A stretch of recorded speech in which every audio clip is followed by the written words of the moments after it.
Marié au premier regard, débriefing carolingien, c'est parti. J'adore faire ça. Alors, je sais pas vous, mais moi j'ai trouvé que cet épisode, il avait des airs de collège. Bah, et entre les langues de pupute et les roulages de pelle, tout commence avec le pauvre Eddie qui se liquéfie dans tous les sens du terme en attendant sa dulcinée. Alors, on se dit qu'il pourrait être soutenu par sa future belle-famille, mais non! Tout le monde tire la gueule. C'est un mariage en fait, donc si on pouvait... Voilà, ça serait bien. Les copines bonbons roses, là, elles leur font penser à un putain d'entretien d'embauche. T'as quel âge? Et tu fais quoi dans la vie? T'as vu? Il transpire. Mais il fait 40 degrés, connasse! Mais j'étais pas bien pour lui. Le pauvrette, il essaie de détendre l'atmosphère en faisant des blagounettes. Il les complimente. Elles sont tellement braquées qu'elles comprennent pas. Moi, si un jour on me compare à une hôtesse d'accueil dans l'événementiel, je chiale, parce que elles sont bonnes, quoi. C'est sûr que si un jour je veux faire hôtesse d'accueil dans l'événementiel, on va mettre avec les vigiles, à la sécurité. Pauvre Eddie. Alors, vous me direz, son père va arriver, ça va peut-être détendre l'atmosphère? Pas du tout. Mon papa, il lui dit même pas bonjour, soi-disant qu'il ne l'aurait pas vu. Jean-Marc, il y a un gars qui t'attend de dos, en costard, à l'hôtel.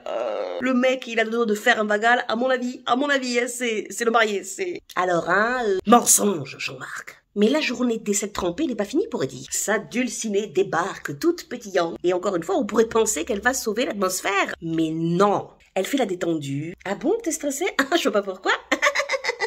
Mensonge! Madame la détendue, on en parle de la séance photo? T'arrives pas à lui tenir la main? Bon, ok, peut-être qu'elles sont moites. Vu comme il se liquéfie, le pauvrette. Tu le fuis du regard? Tu frôles la syncope dès qu'il s'approche de toi? Je m'attendais pas à devoir être aussi proche de lui.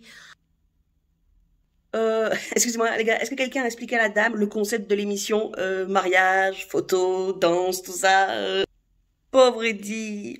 Alors, j'ai envie de dire que heureusement que l'ambiance est bien plus caliente du côté de Daminou et Paulinette. Coquinao, le retour. Alors, ok, on a une petite sœur qui fait clairement la gueule et qui a qu'une envie, c'est niquer l'ambiance. D'ailleurs, on en parle du mec de la petite sœur qui se ramène avec une veste Adidas rouge en plein mariage. C'est vous qui niquez l'ambiance. Mais c'est pas grave, parce que ce qui compte, c'est l'amour, la passion, la fusion, la salivation qui se passe dans la bouche des mariés.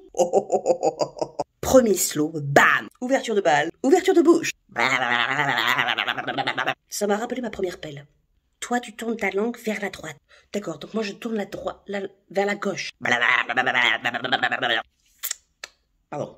Et puis, pas panne de voiture, mais pas panne de reste, éventuellement. Daminou, il atteint sa dulcinée sur le lit, en boxer blanc.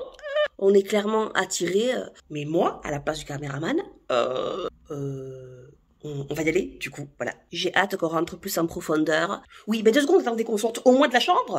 Et puis, ambiance similaire et toute duveteuse du côté du couple de Bruno et Alicia. Les coquinao. Sans déconner, ils sont pas trop beaux tous les deux. Ils puent, mais ils puent l'amour. Et puis Bruno, là, il sort le grand jeu, petit déj au lit, le mec à lui tout seul, c'est un resto. Tes œufs brouillés ou au plat? Ton lait de vache ou d'amande? C'est pas bien ce que tu fais, Bruno, c'est pas bien. Parce que toutes les femmes, elles vont croire que tous les mecs sont comme toi. Mensonge! Franchement, Bruno, t'emmerdes pas, hein, parce que Alicia, quand ça a été son tour de te faire le petit-déj, bouffe un pain au lait sur la table haute de la cuisine. Bref, tout se passait trop bien, le mec, il cochait toutes les cases, il était parfait. Il a aéré même sa chambre le matin. Oh! Pourquoi t'as fait ça, Bruno? Erreur fatale. Le chat s'est barré, putain, Olympe! On est d'accord que c'est chelou d'appeler son chat Olympe, non? T'es dans la merde, coquinao. En plus, elle t'avait prévenu. T'es mort. Alors, la question que je me pose, c'est, est-ce que ce couple si parfait, qui était parti pour durer, va tenir face à l'épreuve du chat fugueur? Nous le saurons la semaine prochaine. Ah, ce suspense, M6, ce suspense! On adore.